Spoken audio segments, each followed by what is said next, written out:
Have you ever sat in a quiet room, the kind of stillness that hums in your ears, and felt a pang so deep it made you reach for your phone to call someone, anyone, just to break the silence? Imagine this. The kettle's steam curls lazily into the air. The clock ticks a slow, deliberate rhythm. And outside, the world moves on without you. Retirement can feel like that sometimes, a sudden vast expanse of time that wraps around you like a heavy coat. For years, your days were stitched together with purpose. The chatter of co-workers, the ring of deadlines, the steady march of routine.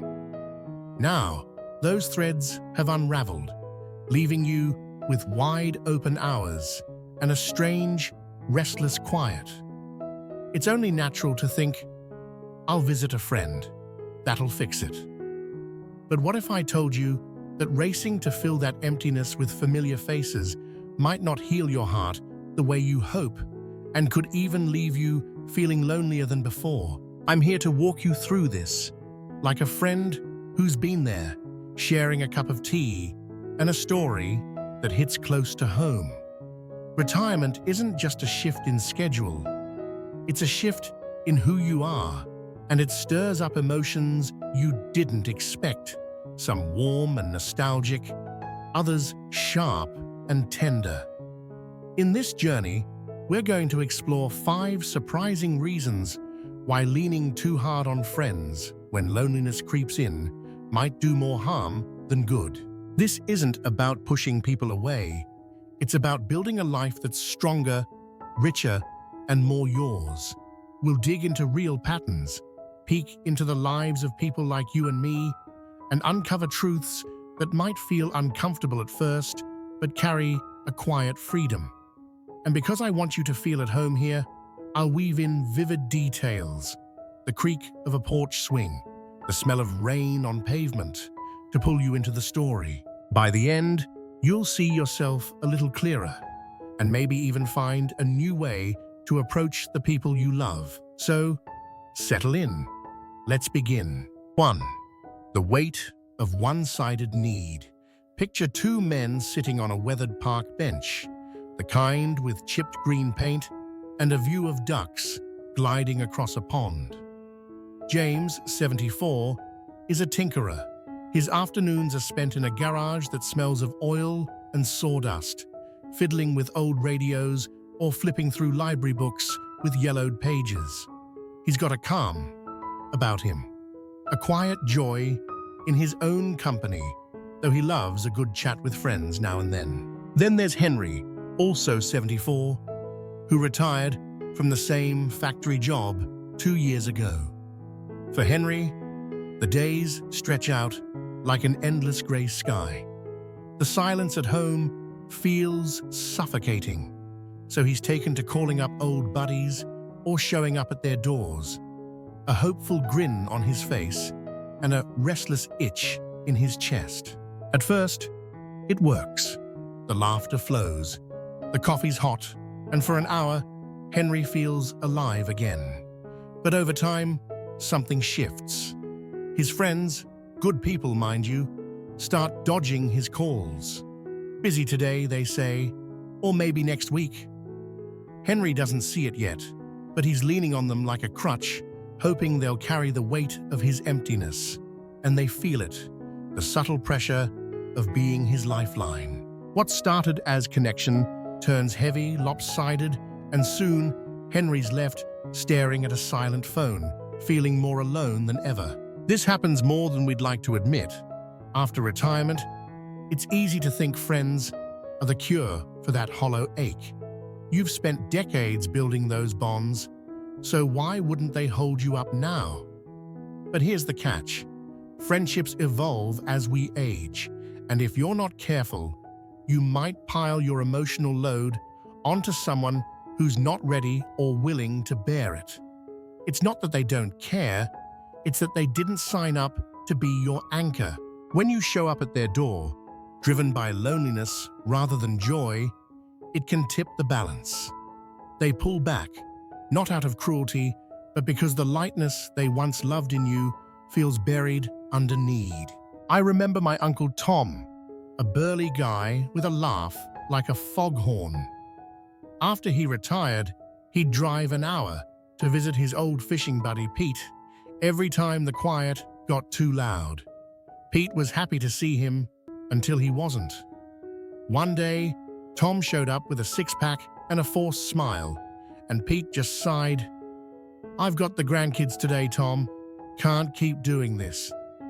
Tom drove home crushed, not realizing he'd been asking Pete to fix something he hadn't faced himself.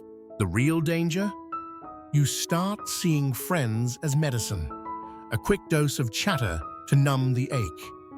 But when they're not there, the loneliness roars back, fiercer than before. It's a cycle that keeps you fragile, dependent, instead of growing the steady strength that comes from standing alone sometimes. So, what's the way out? Start small. Brew a pot of tea and sip it slowly, letting the warmth settle into your hands. Take a walk and listen to the crunch of leaves underfoot. Scribble a thought in a notebook, even if it's just, "Today felt heavy." These little acts aren't cures, they're roots, grounding you in your own presence. When you give yourself that kind of care, you'll visit friends, not to be saved, but to share something real. And that's when the connection truly sings. 2. Drifting rhythms, unseen tensions. Imagine waking up to a morning so still, you can hear the drip of the faucet in the kitchen. No alarm clock, no rush to the office, just you, a mug of coffee, and a day that stretches out like an open road. Retirement hands you that freedom, and it's a gift, isn't it? But it also sets you apart. Your life slows to a gentle waltz, while the world and your friends might still be dancing to a faster beat. That's the second reason visiting friends to chase away loneliness can backfire. Your rhythms don't always match anymore, and that mismatch can stir up tension you didn't see coming. Take Clara and Evelyn, both 71. Clara's been retired for 3 years now, and she's settled into a rhythm that feels like a soft melody. Slow breakfasts with buttered toast, afternoon strolls past the corner bakery, evenings curled up with a mystery novel. Evelyn, though, is still in the thick of it. She works part-time at a florist shop, her hands always dusted with pollen, and spends weekends wrangling her grandkids, 2 little tornadoes who leave her breathless but smiling. When Clara feels that familiar pang of isolation, she pops by Evelyn's place, unannounced, hoping for a chat over tea. At first, Evelyn's warm. She pulls out a chair, pours a cup. But as the visits pile up, Clara notices a change. Evelyn's smiles tighten. Her replies get shorter, and one day, she doesn't even answer the door. Clara's hurt, confused. What she doesn't realize is that her wide-open days don't fit into Evelyn's crowded ones. Evelyn's juggling deliveries, diaper changes, and her own exhaustion. Clara's visits, meant to bridge the gap, start feeling like interruptions, an unspoken plea for attention Evelyn can't give. It's not rejection, it's rhythm. Retirement rewrites your tempo, but your friends might still be marching to their old drumbeat, work, family, or even their own quiet struggles. Dropping in without tuning into their pace can leave them overwhelmed and you feeling pushed away. I saw this with my neighbor, Mrs. Lila, a spry 73-year-old with a garden full of roses. After her husband passed, she'd visit her friend Dot every afternoon, craving company. Dot, still teaching yoga and caring for her sick sister, started closing her blinds when she saw Lila coming. It wasn't personal. Dot just couldn't keep up. Lila took it hard until she started volunteering at the library. Suddenly, her days had a pulse again, And when she did see Dot, it was with a lightness that felt mutual. The fix isn't to stop seeing people, it's to find your own beat first. Join a book club where the chat is easy and the coffee's free. Plant herbs in a pot and watch them stretch toward the sun. When your life has its own hum, you'll visit friends from a place of fullness, not famine. They'll feel it too. No pressure, just presence. And that's when the porch swings and the laughter flow like they're supposed to. 3. Echoes of the past that sting. There's something about sitting across from an old friend. The way their eyes crinkle, just like they did 20 years ago, or how they still stir their coffee with that same quick flick of the wrist. It's comforting, like slipping into a worn-in pair of boots. But sometimes, those familiar faces bring more than warmth. They carry echoes of who you used to be, and not all of them feel good. That's the third reason visiting friends when you're lonely might twist the knife instead of soothing the wound. Those meetups can wake up hidden triggers you didn't know were still there.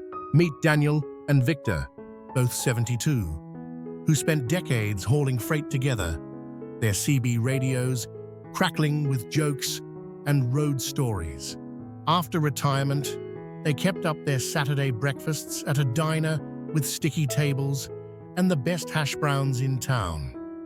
For a while, it's a lifeline, greasy spoons and gravelly laughs. But then Daniel starts to feel it, a heaviness after every meal. Victor's still reliving their glory days, tales of tight deadlines and epic hauls, while Daniel's quietly wrestling with what's next. Each story pulls him back to a version of himself he's not sure he misses. The guy who lived for the grind, who had a purpose pinned to his chest. Now, without that, he wonders if he's enough. The visits don't lift him up. They leave him staring out the diner window, lost in a fog of doubt. Retirement isn't just clocking out. It's stepping away from an identity you wore like skin. Friends from that old life can tug you back there, not on purpose, but because they remember you as the worker, the doer, the one who always had the answers. If you're still untangling who you are now, those conversations can stir up grief, comparison, even shame. Maybe Victor doesn't mean to, but his nostalgia makes Daniel measure his quiet days against a past that's gone. And if there's any old baggage, rivalries, unspoken slights, it simmers under the surface, making every remember when feel like a subtle jab. I think of my dad's friend, Mr. Earl, who dropped by after retiring from the mill. They'd talk shop for hours, but Dad said it always left him blue. He kept bringing up the old days, Dad told me once, and I'd sit there wondering if I'd peaked back then. It wasn't Earl's fault. Dad just hadn't made peace with his new chapter. So what do? Check in with yourself. If a visit leaves you restless or small, step back. Sit on your porch with a glass of iced tea, the condensation dripping onto your fingers, and ask, what's this stirring up? Sort through those echoes. Keep the sweet ones, let the heavy ones go. That's not hiding, it's healing. And when you're ready, those breakfasts can be about now, not then. 4. The drain of empty words. Ever walked away from a conversation feeling more alone than when you started? You're sitting there, nodding along, the air thick with small talk, weather, grandkids, that pothole on Main Street. And inside, you're screaming for something real. That's the 4th reason visiting friends when you're low can backfire. Social fatigue sets in when the connection's shallow, leaving you drained instead of filled. Consider Margaret and Sylvia, both 77. Margaret's a talker. Her voice dances over the clink of teacups, spinning tales of neighborhood gossip, or the latest sale at the grocery store. Sylvia loves her energy, but lately Their weekly meetups feel like wading through mud. Sylvia's been wrestling with sleepless nights, a quiet sadness she can't name, and she wants to say it, to crack open the surface and let it spill. But when she tries, Margaret laughs it off. "Oh, we're too old to mope," and steers them back to safe ground. Sylvia keeps going, week after week, but she leaves each time with a sigh, her shoulders slumped, her spirit tired. As we age, we hunger for depth, someone to see us, not just hear us. But not every friendship bends that way. Some were built on lighter things, shared shifts, school runs, backyard barbecues. They weren't forged in vulnerability, so when you show up needing more, you might get a smile and a story instead of a lifeline. It's not their fault. They're giving what they've got. But for you, it's like drinking from an empty well.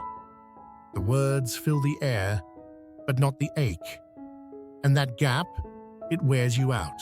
You get home, kick off your shoes, and think, why did I bother? I felt this myself. After my aunt retired, she'd visit her old bridge club, hoping for solace. They'd shuffle cards and chat about recipes, but she'd come back hollow. They didn't get it, she'd say, staring at her untouched tea. She needed more than noise. She needed presence. So ask yourself, what am I chasing here? If it's just to kill time, that's fine. But if it's connection, and you're getting crumbs instead of bread, maybe it's time to seek deeper waters, or dig them within yourself. Sit with your thoughts, let them unfold like a letter you've been afraid to read. That's not easy, but it's real. And real is what keeps you going. 5. The gift you keep running from silence can feel like a stranger at first. Unwelcome, awkward, pressing in too close. After a lifetime of noise, office banter, ringing phones, kids shouting down the hall, retirement drops you into a stillness that's almost deafening. Most of us scramble to fill it, dialing friends, planning lunches, anything to drown out the quiet. But what if that rush to escape is stealing something precious? That's the 5th reason visiting friends to dodge loneliness might hurt more than help. You're missing the chance to grow into yourself. Look at Beatrice and Nora, both 80. Beatrice is a whirlwind. Breakfast with old colleagues, card games with neighbors, late-night calls with her cousin. Her calendar's a patchwork of plans. Her voice bright with the hum of company. Nora started retirement differently. When the structure fell away, she felt unmoored. Her days once brimmed with teaching schedules and faculty meetings. But instead of running, she stayed. She'd sit by her window, watching sparrows peck at the feeder, or scribble in a journal, her pen scratching out fears and dreams. Some days, tears came. Others, a soft peace settled in. Over time, she found a quiet strength, a comfort in her own skin she hadn't known she'd lost. Retirement strips away the noise.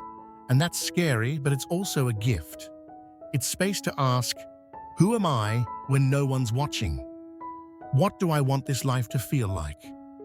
Every time you flee to a friend's house to avoid that silence, you push those questions away. You're not just filling time. You're postponing the work your heart's begging for. I think of my old piano teacher, Miss Ruth, who'd play alone for hours after retiring. "It's me and the keys now," she'd say, her fingers dancing over ivory. She didn't need an audience. She'd found herself. This isn't about shutting people out. It's about meeting yourself first. Take a walk. Feel the breeze tug at your sleeves. Hear your breath steady.